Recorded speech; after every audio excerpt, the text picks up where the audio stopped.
Hi hello welcome to my channel. और मैं हूँ आपके साथ आयुष और आप हैं मेरे चैनल वॉक एंड टॉक पे। सुबह से बारिश हो रही है, मतलब कोई काम नहीं हो पा रहा है, कुछ भी नहीं हो पा रहा। और सबसे पहले तो मैं आप सबसे माफ़ी चाहूँगा कि काफ़ी टाइम से मेरा चैनल पे ब्लॉग नहीं आ पा रहा था, 3-4 दिन से। लेकिन मैं कोशिश कर रहा था रोज़ के रोज़ कोई ना कोई शॉर्ट डालता रहूँ ताकि आप लोगों के साथ कनेक्ट रहने की कोशिश कर सकूँ। और मौसम बदल रहा है अचानक से, सर्दी है, साथ में बारिश भी आ गई, जैसा कि आप देख रहे हैं। कमरे में लाइट जा चुकी है, लाइट कट चुकी है यहाँ पे। तो समझ नहीं आ रहा है कि कैसे क्या होगा, कुछ होगा तो देखते हैं। बारिश सबसे हुई जा रही है, सुबह से हो रही है और देखते हैं आज का दिन कैसा जाता है। तो आज नॉर्मल सा ब्लॉग होने वाला है। आज कोशिश करूँगा कुछ आप लोगों को अच्छा दिखाऊं। और मेरे पास कुछ बुक्स हैं, तो मैं आप लोगों को उन बुक्स की कुछ अच्छी बातें बताऊंगा, कुछ उनकी खास चीज़ें दिखाऊंगा। तो बने रहिए वीडियो के एंड तक, बहुत मज़ा आएगा। कोशिश करूंगा कुछ अच्छा आप लोगों तक लाने की, क्योंकि तो जो भी आप लोगों को मेरी वीडियो पसंद है वो लाइक ज़रूर करिएगा, कमेंट करिएगा, सब्सक्राइब करिएगा। तो बने रहिए वीडियो के एंड तक, मिलते हैं। लाइट आ चुकी है और चलिए आपको दिखाते हैं। सबसे पहले एक बुक है, ये जैसा आपको दिख रहा होगा, रश्मि रथी, ठीक है। तो इस बुक की बहुत सी खास बातें होती हैं, लेकिन लाइट फिर जा चुकी है। बने रहिए वीडियो में। क्या so hello, welcome to my channel. और सुबह से बारिश हो रही है, तो आई बीच में काफ़ी बार लाइट भी जा रही थी। तो मैंने कहा था मेरे पास कुछ बुक्स हैं, तो मैं उस पर बारे में बताता हूँ, कुछ बात करूँगा। तो उन बुक्स में से मेरे पास काफ़ी सारी हैं। फैज़ साहब की है, पीयूष मिश्रा जी की है, जयशंकर प्रसाद जी की है, और हरिवंश राय बच्चन जी की है, जॉन एलिया साहब की है, तो और रामधारी सिंह दिनकर जी की है। उसमें से एक बुक है, मैं उसमें से एक बुक लेके आया हूँ जो पर्सनल फेवरेट है। वो बुक है रश्मि रथी, वो ये रही वो। तो इस बुक का क्या है ना कि मतलब बहुत कमाल की बुक है। अब जैसे मैं बात करूं तो कोई भी चीज़ जब लिखी जाती है ना, तो वो उस समय के लिए नहीं लिखी जाती, या फिर कुछ समय अंतराल के लिए नहीं लिखी जाती। वो लिखी जाती है आगे आने वाले 10 साल, 20 साल, 50 साल, 100 साल के लिए। वो अमर हो जाती है। फिर उसमें लिखे गए शब्द, उसमें लिखी गई भावनाएं, उसमें लिखे गए विचार अमर हो जाते हैं। वैसा ही कुछ इस रश्मि रथी के साथ भी है।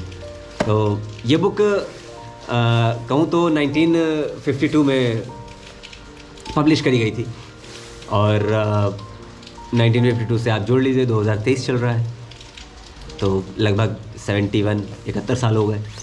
तो इस बुक में रामधारी सिंह दिनकर जी ने क्या वर्णन किया है वो बताने से पहले मैं इसका नाम बताता हूँ। रश्मि रथी, इसका रश्मि रथी का नाम है जैसे सूर्य किरण रूपी, मतलब सूर्य के समान का तेज जो रथ पे सवार है, इसलिए रश्मि रथी नाम इस तरह से दिया गया है। तो वो कौन थे? वो थे जो सूर्यपुत्र कर्ण कहे जाते हैं ना। तो इसमें कर्ण का चरित्र चित्रण बहुत कमाल का किया गया है। मतलब नो डाउट महाभारत लिखी गई, बहुत से लोगों ने, बहुत सारे लोगों का चित्रण किया हुआ है, चरित्र चित्रण किया हुआ है। कर्ण का काफ़ी सारी किताबों में वर्णन किया जा चुका है, महाभारत में स्वयं वर्णन किया जा चुका है।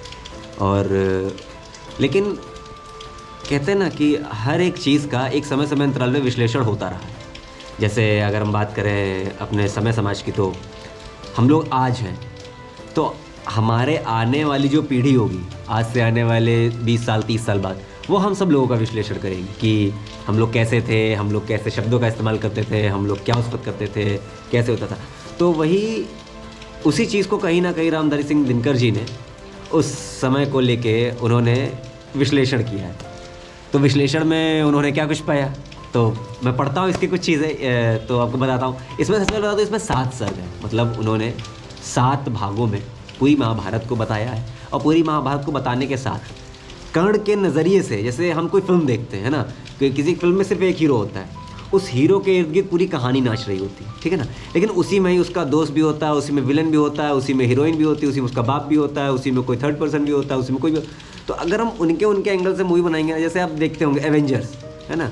मार्वल्स की जो सीरीज़ चलती है, आप लोग कनेक्ट कर रहे होंगे जितना यूथ है, तो वो कैसे बनी कहानी, वो एवेंजर्स बनी, लेकिन उसमें आयरन मैन के भी ऊपर बनी हुई है ना, उसमें थॉर के ऊपर भी बनी हुई है, उसमें हल्क के ऊपर भी बनी हुई है। तो बिल्कुल सेम वैसे ही हर एक कहानी एक पर्टिकुलर कैरेक्टर के ऊपर होती है, ठीक है ना।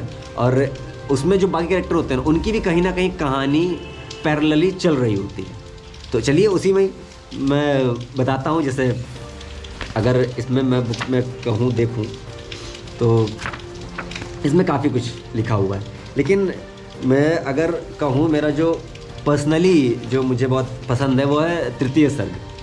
तृतीय सर्ग में क्या होता है कि अब बहुत रील पे भी आपने सुना होगा, मैं आपको पढ़ के सुनाता हूँ कि वर्षों तक वन में घूम घूम, बाधा विघ्नों को चूम चूम, सह धूप घाम पानी पत्थर, पांडव आए कुछ और निखर, सौभाग्य न सब दिन सोता है, देखें आगे क्या होता है। तो रामधारी सिंह दिनकर उनसे बता रहे हैं कि मतलब वो जो भी पांडव थे, है ना, वो वनों में घूम रहे थे, छुपे हुए घूम रहे थे क्योंकि उनका वनवास चल रहा था, है ना। तो उसी में आगे आता है कि मैत्री की राय बताने को, सबको सुमार्ग पर लाने को, दुर्योधन को समझाने को, भीषण विध्वंस बचाने को, भगवान हस्तिनापुर आए, पांडव का संदेशा लाए। ये भगवान कौन है? ये भगवान श्री कृष्ण हैं जो पांडवों का संदेशा लेके गए थे दुर्योधन के पास कि युद्ध ना हो, है ना।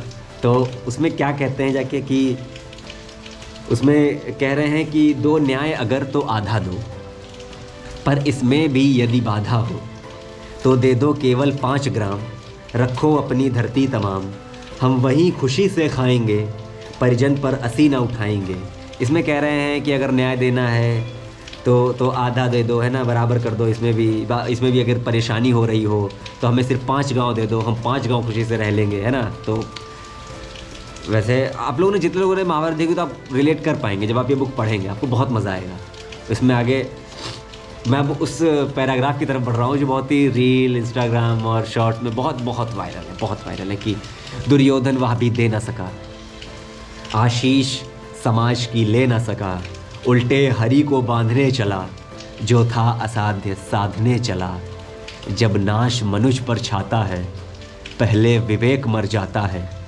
हरि ने भीषण हुंकार किया, अपना स्वरूप विस्तार किया, डगमग डगमग दिग्गज डोले, भगवान कुपित होकर बोले, जंजीर बढ़ाकर साध मुझे, हाँ हाँ दुर्योधन बांध मुझे, या देख गगन मुझ में लय है। अब यहाँ पे क्या दुर्योधन गलती करता है ना कि कहते हैं कि दूत के ऊपर पहले टाइम में हमेशा से ये नियम बनाए गए थे कि कोई भी दूत अगर आपके पास संदेशा लेके आ रहा है तो आप उसको बांध नहीं सकते हैं, आप उसको गिरफ्तार नहीं कर सकते, आप उसके ऊपर वार नहीं कर सकते, आप उसका युद्ध नहीं कर सकते।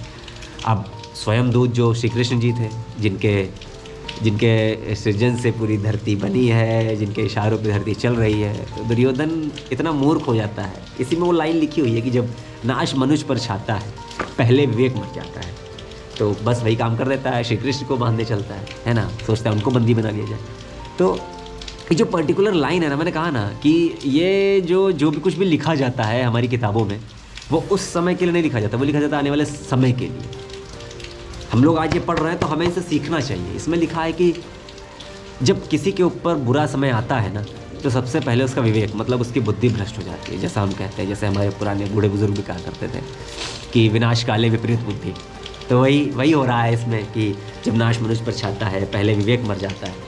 तो इसी में ही जब श्री कृष्ण जी को गुस्सा आता है तो वो कहते हैं कि या देख गगन मुझ में लय है, या देख पवन मुझ में लय है, मुझ में विलीन झंकार सकल, मुझ में लय है संसार सकल, अमृत फूलता है मुझ में, संहार झूलता है मुझ में, उदय चाल मेरा दीप्ति भाल, भूमंडल वक्ष स्थल विशाल, भुज परिधि बंद को घेरे है, मैनाक मेरु पग मेरे हैं, दीप्ते जो ग्रह नक्षत्र निकर, सब है मेरे मुख के अंदर, दृग हो तो दृश्य अकांड देख, मुझ में सारा ब्रह्मांड देख, चर अचर जीव जग शरण अक्षर, नश्वर मनुष्य सुरजाति अमर, शतकोटि सूर्य शतकोटि चंद्र, शतकोटि सरित सर सिंधु मंद्र, शतकोटि विष्णु ब्रह्मा महेश, शतकोटि जिष्णु जलपति धनेश, शतकोटि रुद्र शतकोटि काल, शतकोटि दंडधर लोकपाल, जंजीर बढ़ाकर साध इन्हें, हाँ हाँ दुर्योधन बांध इन्हें। तो जैसा आपने देखा कि मतलब ये जब पढ़ेंगे आपको एक अंदर से वो अनुभूति होगी, आपको ऐसा लगेगा कि आप वो जीवंत दृश्य देख रहे हैं महाभारत का। और इसमें जब आगे बढ़ते हैं, इसमें आगे बढ़ते बढ़ते मुझे एक लाइन इसमें बहुत पसंद आई थी, छठे सर्ग में है। छठे सर्ग में आप जब पढ़ेंगे, इसमें एक बहुत ही कमाल की चीज़ लिखी हुई है जो आपको जीवन का मतलब उद्देश्य बताती है, आपको क्या करना चाहिए। तो इसमें लिखा हुआ है, सबकी पीड़ा के साथ व्यथा, अपने मन की जो जोड़ सके, मतलब सबके मन की जो व्यथाओं को समझ सके, सबकी परेशानियों को समझ सके, वही असली मनुष्य है। तो इसमें लिखा वही है कि सबकी पीड़ा के साथ व्यथा, अपने मन की जो जोड़ सके, मुड़ सके जहाँ तक समय उसे निर्दिष्ट दिशा में मोड़ सके। अब यहाँ समझिएगा कि लिखा हुआ है कि उसमें युग पुरुष वही सारे समाज का विहित धर्म गुरु होता है। युग पुरुष वही सारे समाज का, मतलब पूरे युग में एक ऐसा पुरुष आता है जो पूरे कहते हैं ना मनुष्य को, पूरे मनुष्य जाति को एक कहते हैं ना एक अलग ओर लेके जाता है। जैसे हम बात करें अपने आने वाले समय में, महात्मा गांधी रहे, चंद्रशेखर मतलब भगत सिंह रहे, चंद्रशेखर आज़ाद रहे, सुभाष चंद्र बोस रहे, मतलब काफ़ी लोग ऐसे रहे हैं। और उससे पुराने समय जाए तो छत्रपति शिवाजी महाराज रहे, है ना, तो बहुत सारे लोग रहे, है ना, अशोक रहे, चंद्रगुप्त मौर्य रहे, है ना। तो उसी में वही युग पुरुष की बात हो रही है कि युग पुरुष वही सारे समाज का विहित धर्म गुरु होता है। सबके मन का जो अंधकार अपने प्रकाश से धोता है। इसमें कमाल की बात लिखी कि सबके मन का जो अंधकार अपने प्रकाश से धोता है। मतलब आप अगर पूरे जहाँ भी रह रहे हैं, अपने आसपास के लोग, अपने समाज के लोगों का, अपने वर्ग के लोगों का, या फिर मतलब जहाँ कहीं भी आपको मौका मिले, आप अपने प्रकाश से दूसरों का अंधकार अगर धो सक रहे हैं तो आप युग पुरुष हैं। मतलब आप वो काम कर रहे हैं जो शायद नॉर्मल इंसान नहीं कर सकता था। तो आप बहुत कमाल इंसान है, बहुत ब्लेस्ड इंसान है अगर आप एक सच्चाई की राह पर चल रहे हैं और मनुष्यों को, इंसानों को बहुत कितना एक सही राह दिखा रहे हैं। तो कोशिश करिए कि आप लाइफ में जब भी कुछ भी करिए तो हमेशा पॉजिटिव रहिए और लोगों को एक सही राह की ओर लेके जाइए। जब भी मौका मिलिए मदद करिए, है ना, कि कोई भी असहाय हो, ज़रूरतमंद हो, उसकी ज़रूर मदद करिए बिना किसी स्वार्थ के, निस्वार्थ भाव से। बहुत मुश्किल होता है आज के टाइम में, हम लोग भी इंसान हैं, कोशिश करते हैं किसी को 2 रुपये दे रहे हैं तो सामने से उम्मीद करते हैं कि एटलीस्ट 1 रुपये की तो मदद मिलेगी सामने से, तो होता है। लेकिन लालची लोग तो 4 रुपये की करने लगते हैं। तो पढ़िएगा इसको पूरा, आपको जीवन का सार मिलेगा कि कितनी कमाल की चीज़ें लिखी हुई हैं। तो इसी के साथ वीडियो बहुत बड़ा हो जाएगा। पता नहीं इतना ढेर सारा ज्ञान मैं देता नहीं हूँ, ना ही मेरा ऐसा फट है, लेकिन मैं कोशिश करता हूँ कि कभी कभी, जैसे आज का मौसम भी कुछ ऐसा ही कह रहा था कि बारिश हो रही है, घर पे हो तो क्यों ना कुछ अच्छी चीज़ें लोगों को डिलीवर करी जाए, है ना। क्योंकि आप लोग तो मेरे फ़नी चीज़ें देखते रहते हैं, लेकिन कोशिश करता हूँ कि आप थोड़ी बहुत मेरी अच्छी चीज़ें भी देखें कि जो ज़रूरी हैं समाज के लिए, दुनिया के लिए। तो बने रहिए मेरे साथ, चैनल को सब्सक्राइब करिए, लाइक करिए, कमेंट करिए, जो अच्छा लगे वो करिए, जो बुरा लगे वो भी बताइए, ताकि मैं अपने बेटरमेंट के लिए और काम कर सकूं। तो बने रहिए मेरे साथ, ऐसे ही अच्छी चीज़ें और लेके आता रहूँगा। कोशिश करूँगा मैं कंटिन्यू आपके साथ बना रह सकूँ। शॉर्ट पे तो मैं कंटिन्यू बना रह रहा हूँ, लेकिन वीडियो प्रॉपर नहीं डाल पा रहा हूँ। तो बने रहिए मेरे साथ। तो इसी के साथ till then see you, bye bye, good bye, मिलते हैं ऐसे ही किसी बढ़िया से व्लॉग में। बाय।